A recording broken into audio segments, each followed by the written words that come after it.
Hi, friends, and a very pleasant good day, and welcome to 15241 Today Talk. And Jim Render and I are most pleased to have with us the head football coach at Upper St. Clair High School, Mike Junko. Mike is in his third year, 2021, as the head coach of the Panthers, and of course took over after Jim Render decided to step aside with his 406 career Easy. wins. This is about Mike. He loves it when I 5 WPIAL championships, 2 state titles. Aren't you glad that I'm one of your dearest friends? Huh? Yeah, that helps. Yeah, Mike. Let's start with your career. You played at Akron for Jerry Faust, right? Did you know when you were playing football for Jim Render and then went to Akron down the road, what you really wanted to do was coach a high school football team? Yeah, I think coaching was always something that I thought would be a part of my life. My dad coached college football for his entire career, and I got the chance to be around a lot of great coaches. If you really think about it, I don't know if there's many guys that have gotten an opportunity to play for legends like Coach Render, Coach Faust, who was an excellent high school coach in his own right. So you never know where you're going to end up or how things are going to go. But looking back on what I was exposed to as a player, to be around, arguably the best high school football coach in Ohio in his day, and then the best football coach in Pennsylvania, certainly prepared me for being able to one day step into this role. So I think I knew that I was going to be a coach. With coaching, you never know at what level you're going to be at. But I think for me and my family, being a part of high school football has been certainly a blessing. All right, let's go back to 1989. What do you recall from that? You were a sophomore at the time, Yeah. right? Mm-hmm. That team that won the state title. Well, one of the things that strikes me the most about that group, and people talk about how talented that group was, but I think one of the things that sometimes people don't realize is how tightly knit that group was. It was a group of guys that to this day is still very close, and I know that they stay in touch with Coach. And when you think back to that group, and I think back to other teams I've been around, whether as a player or whether as a coach, I don't know that I've been around a group of guys top to bottom that were so close. And I think that was a big part of our success. Is that the players loved one another, the coaches, they pushed us hard, but they cared deeply about us. And I think it's a lesson that while it was a talented team, I don't know that it was the most talented team in the state, but I can tell you that it was the best team in the state for more reasons than just what went on the football field. What's your reaction? Well, he's really right on. Those guys still hang together. Mm-hmm. Doug Whaley and Phil Dunn and Kevin Ory, I still see them as a group. Rarely is it just one. And the other thing about that team, none of them have ever been in trouble, and they've been successful in their chosen field. And the 2006 team. They're not as close with each other, and some of them have had some problems, but the team he was on is special in a lot of ways. Yeah, I would say, too, that one of the things that team did was really set Upper St. Clair up for a lot of the success, and going back to 88 as well, because the 88 team was special. But I think that set Coach and the program up for their run in the 1990s, which is really kind of unprecedented. Because after that 89 team, it seemed as though every November Upper St. Clair was featured at Heinz Field or Three River Stadium, whatever it may have been. And that group taught us all lessons about how to play and how to be an Upper St. Clair football player. And so I think that their legacy is not just what they accomplished in '89, but what they did for the program for the years following. All right, let's jump ahead now to '91, senior year. You win the WPIAL, go to the state championship game, but lose that game. Yeah, the that team was a talented. We also ran into some injuries in that season, and once again that team too on paper, talent wise, we had some good players here or there, but it was almost as if, and I've often said this, there's something about an Upper St. Clair football player that there is a belief that they can compete with anyone. That there's a chip on their shoulder that goes along with being an Upper St. Clair football player, and that group really had that. We had been around great football teams, and we wanted to be counted as a great football team, and so we saw it as our responsibility to continue the legacy that had been begun before us, and I think subsequent teams also felt that responsibility, and the stage was never too big for anybody on that team or anybody that had played for Coach Render, because the success was just part of the process. Coming out there each day at practice and giving everything you had is what we were taught, and so that team certainly was in that mold. Your thoughts about 91? Well, I think he summed it up pretty good. Did we get beat by Connellsville? Connellsville, yeah. Connellsville. Jim Craig, was that his name? The big lineman that was there, and they had a couple other Division I kids, and they were well coached and big. Yep, physical football team. Yeah. I'll tell you another Connellsville story. They were going to have Johnny Lujak night. Remember Johnny Lujak won the Heisman Trophy? So they called the WPIL and said, is there any way you could schedule Upper St. Clair to be at Connellsville on Johnny Lujak's night? So WPIL says, yeah. So we go down there. I mean, that stadium was packed beyond packed, and they had a good football team. That was the thing, and they knew they had a good football team. So we were the sacrificial lamb down at Connellsville on Johnny. Johnny came driving in, on the back of a car. It was something. That's great. Before we go on too far, you mentioned me and you mentioned Jerry Faust. Yeah. Your dad's always been a very good friend of mine. Why don't you talk about your dad's influence as you started in the coaching world? Yeah, great story. We had just lost to Connellsville. And of course, like a lot of young football players, I was in my bed the next day. I probably slept till 11:30, and I was wallowing in self-pity, that we had let everyone down. And when you played for Coach, you see certain teams that lose and they don't care.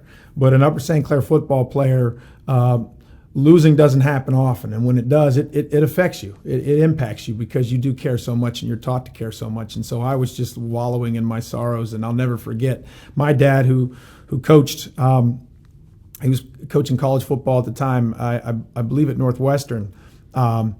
Came into my room and ripped the covers off my bed. He opened the shades in my room, and he said, "Hey, the sun just came up this morning. It's going to keep coming up every morning. Get out of bed. It's time to start your life's work. Let's go." And I knew right then that nobody in my house was going to feel sorry for me or sorry for that loss. And that's really been something that when I face adversity as a coach, or when I things don't go well, as they sometimes don't go well, I draw upon my dad's lessons. And part of that is, there's going to be times where you don't win. And it's the guy that gets back up and brushes himself off and moves forward that has success. And so he's meant a great deal in my life for that reason, because he's had to do that in his own coaching career time and time again.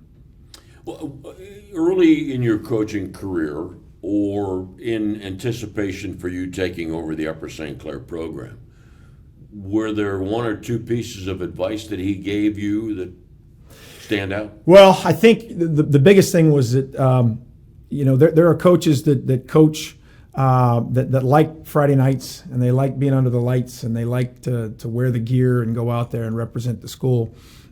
His advice to me was, if you're going to be a football coach, you better be ready to put the time in. And sometimes that's at the expense of things that we care deeply about. Sometimes you have to make choices, and you have to have a very supportive wife. He told me that you need to make sure your wife understands what it means to be married to a coach. And my wife's been fantastic, but I think his biggest piece of advice to me was outwork everybody. Put the time in. Teach all day long. Come in here and coach. And then stay in here till the night. Usually, on most nights, I'm the last car to leave the parking lot, and that's my dad. If I were the first car to leave the parking lot, he would not be happy. So he talked to me about the hard work that it takes to be a coach, and I saw that from him as a youngster growing up. He was a guy that would burn the midnight oil in the office and put time in, and my mom was tremendously supportive, and so I kind of lived that life for a very long time, and it's something that if you want to be a successful coach, you got to be willing to put the time in. Are you still young enough that you remember what it's like to be a high school player, and does that help you deal with this generation of high school players? So, couple things on that. I'll take you to a story. This happened 2 weeks ago.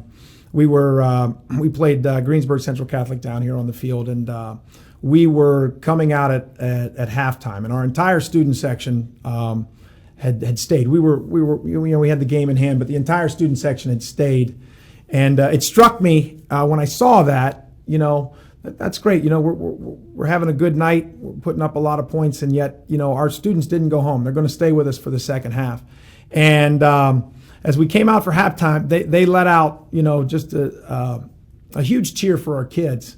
And as I walked out for a moment there, it takes you back, and you can feel yourself. You begin to feel weightless. I try to block a lot of that out when I'm coaching, but for a moment, I let myself feel it. And I looked up at the kids in the stands, and I felt myself like, all of a sudden the juices begin to flow once again, and you feel like, yeah, I could still do this. I could still play. But then, as a coach, I turned around and I looked at my own kids' eyes, and I saw them, and every single one of their eyes was sort of set to the stands because they felt it too. And I think that one of the things I impress upon my kids about playing football is football's hard. We practice most of the time. We play games very rarely. A lot of the other sports, they play games all the time and practice rarely. We do the opposite. It's a physical grind, and we put them through the physical grind because we know how difficult the Friday nights are. But that moment when you get to run out there is like no other sport can provide, and that weightlessness I felt. I looked at my kids' eyes and they felt it, and so in so many ways, that's why you coach is for those kids to experience those moments. That's why you play football, for those kids to get to experience those moments, because those are timeless. Those stay with you forever. So even I, old man coach here, feels that every now and again out there. Yeah, you're really old, Mike. Let me ask this question of both of you. Okay, let me start with you first, Jim. Okay, you're dealing with high school kids that got girlfriends, socializing, plus the educational aspect of it. How difficult is it for you as a coach to keep remembering what these kids are going through and how you keep them from making sure they don't make mistakes that are going to impact the program? Well, that's a tough question. I remember telling we had a girl manager, and I said, one rule: don't date the players. Well, sure enough, the key linebacker started dating the girl. I don't always have answers to that kind of stuff. I know he didn't play as well as he had previously played, because then she broke up. Mm-hmm. So it's hard to impact them on their daily life.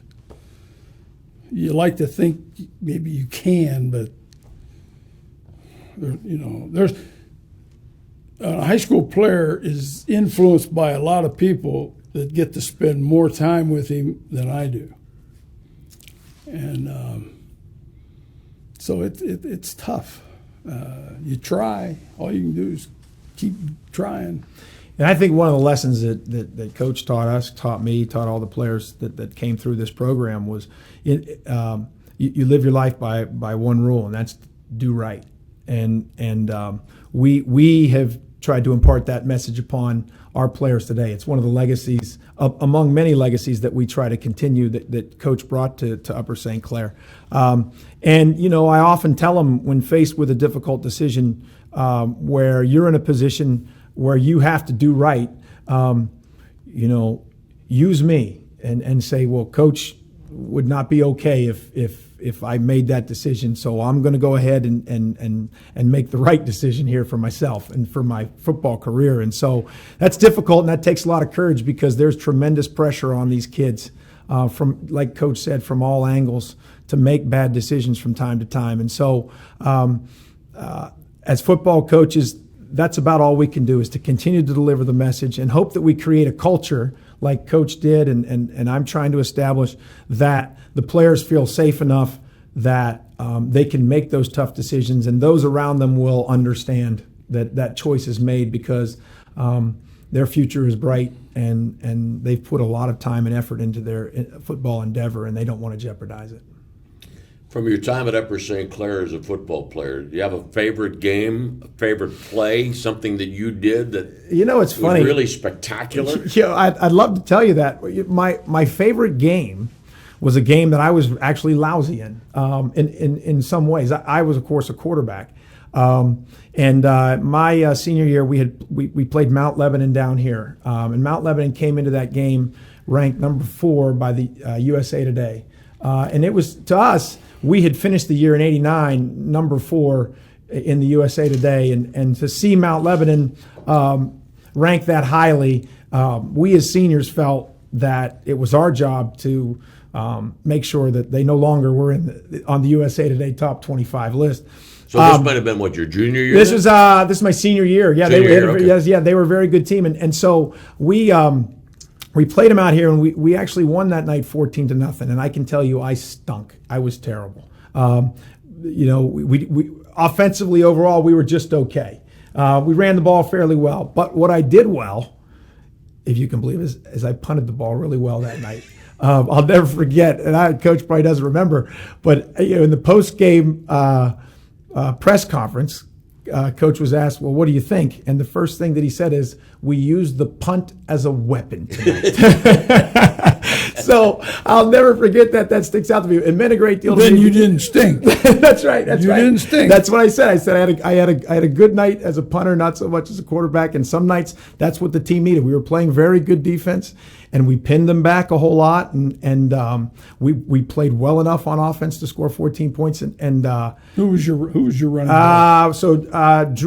Drew Armani and Alan Hamrick we had 2 backs at that time, and then John Thomas was our fullback, who was a very good fullback for us, and Patrick Orey and Eric Galoff were our receivers, and Mike Phillips, whose nephew now plays for me down there, and so a lot of those Upper St. Clair names you've probably heard, time and time again. We were sort of the brothers of all these legends, and so those were the kids that were out there. And so that for me was one of the most special moments because it was a team win. Maybe not spectacular for me, but for the program and for what we were able to do for the community meant a great deal. So for whatever reason, that's the one of my worst nights was one of my best.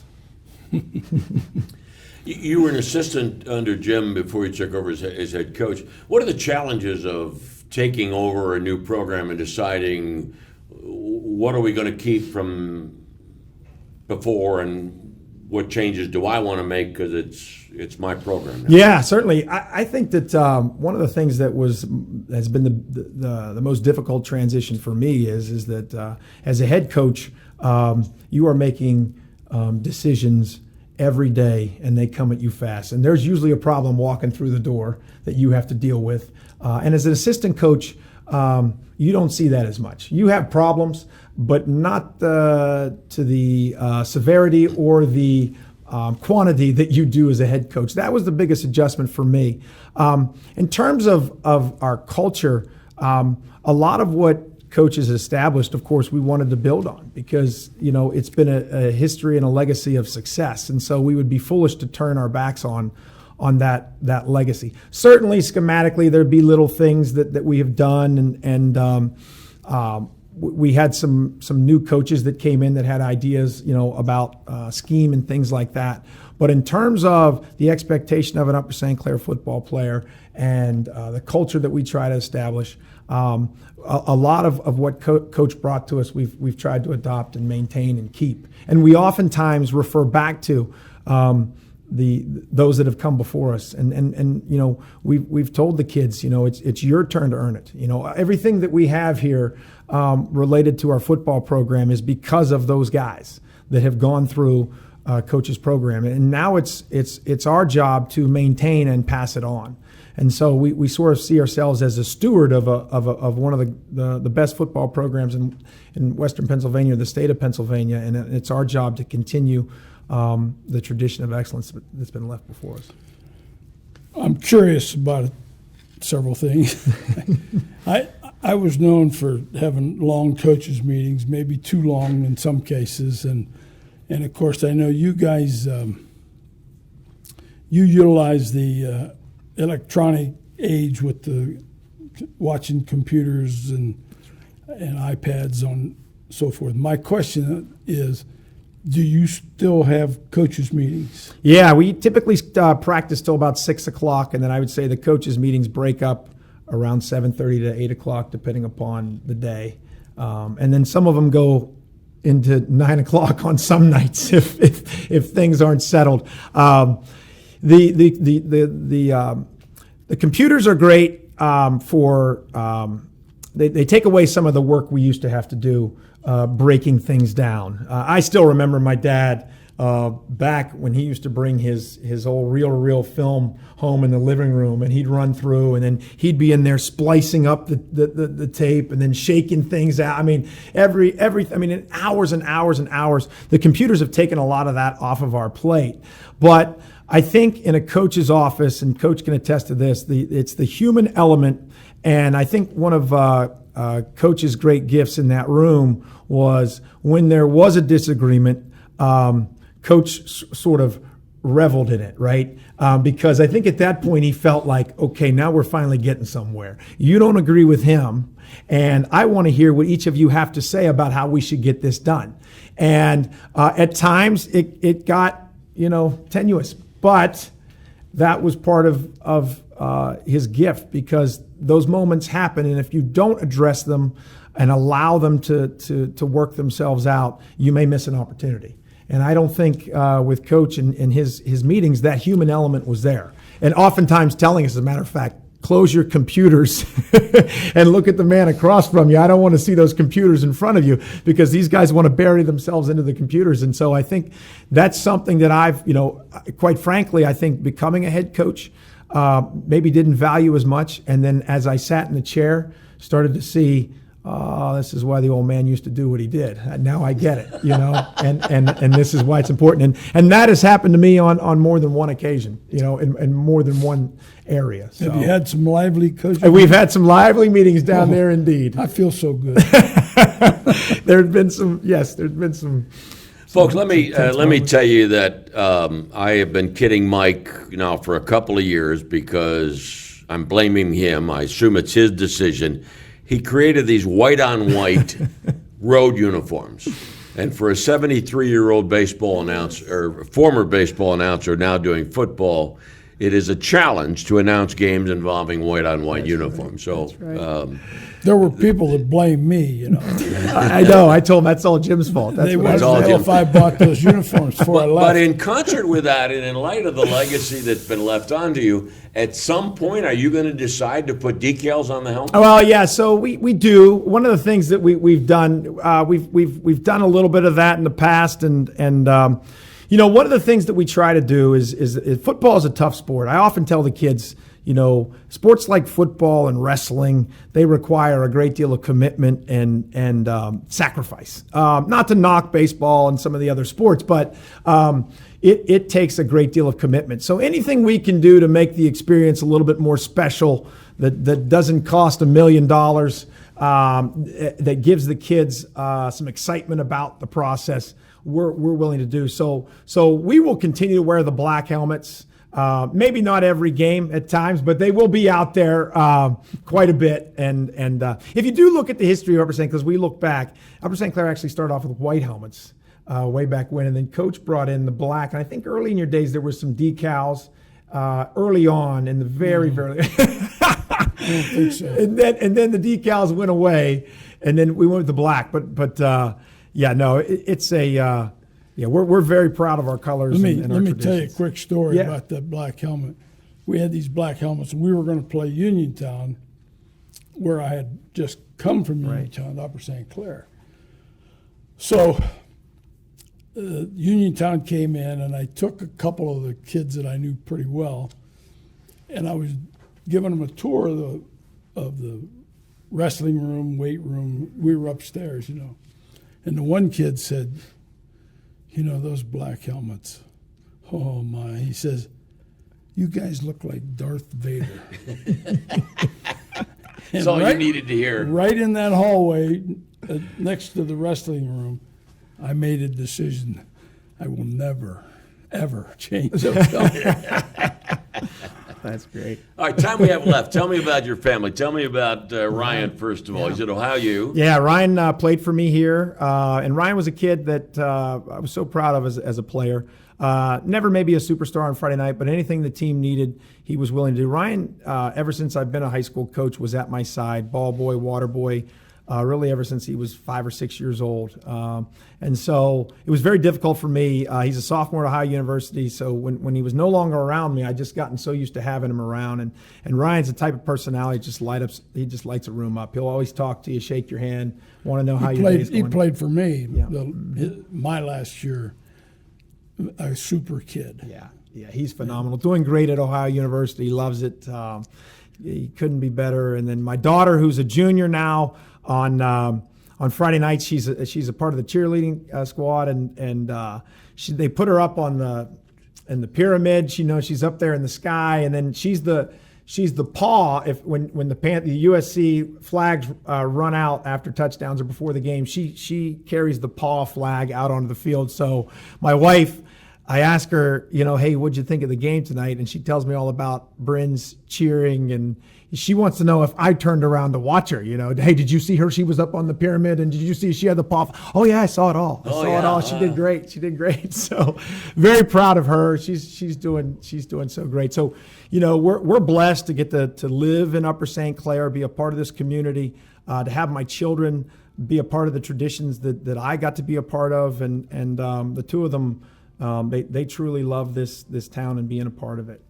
And Misty teaches Moon School Yeah, District? my wife Misty, she's been a teacher now for a number of years. She's health and phys ed at the Moon Area School District. She's also, she teaches tumbling. She was a gymnast, and she's a tumble coach, and she's been doing that for 20 years. And she loves coming out on Friday night. Although, when I was an assistant coach, the games didn't matter as much, I guess, to her. Now she's on the edge of her seat every game, and I guess it's a little bit of a different experience for her.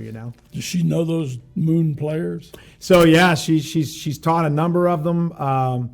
And knows them really well. They've done a great job of turning their program around out there, and even this year they're the odds-on favorite in our conference, and they put together a really nice program out there at Moon. And as with a lot of the other teams in our conference, it's a very competitive conference to be in for sure. And you met at Akron. Yeah, my wife and I met in Spanish. Wait a minute, where? Yeah, Spanish class. It's funny. We had to take Spanish names. My wife's name's Misty Day. She was born on a misty day. I don't know if like her parents were hippies or what, but they named her Misty Day. She was born on a misty day? On a misty day, so it's spelled Mistydae. And I met her in Spanish class. Well, they gave you Spanish names. So my name is John Michael, but I go by Mike. So the Spanish teacher called me Juan. She said, "You're Juan." She just looked at the list, said, "You're Juan." I said, "Okay, I'll be Juan. I don't care." And then she didn't have a Spanish name for Misty Day, so she called her Victoria. So I thought her name was Victoria, and I was in class, and I probably was in class with her for 3 or 4 weeks. Well, then I finally worked up the nerve to ask her out, you know. So I remember walking up to her. I still remember out in the hallway, and I said, "Hey, Victoria, would you like to go study for next week's Spanish test, you know, sometime?" And she said to me, "Well, first off, my name's not Victoria. it's Misty." I said, "Okay." So we got off to a rocky start, but yeah, no, we've been 22 years and going strong, and I'm certainly blessed. Just think if she had been born on a thunder day, right? Who knows what they would have come up with? Who knows what kind of name she would. Hey, Mike Junko, thank you very much for coming by. And let me say, in wrapping up, that I was thinking a lot today about the Steelers. Chuck Noll, Bill Cowher, Mike Tomlin, NFL team that's had only 3 coaches for decades. I wish for you that for years they'll say Jim Render, Mike Junko, the only 2 coaches Upper St. Clair has had for decades. Best wishes to you. Thank you, Lanny. I appreciate it. Thanks, Coach. Appreciate it. Well, thank you for coming on. Yeah. I hope he's right. Mike Junko joining us on 15241 Today Talk. Thanks to, did I get that right? 15241 Today Talk.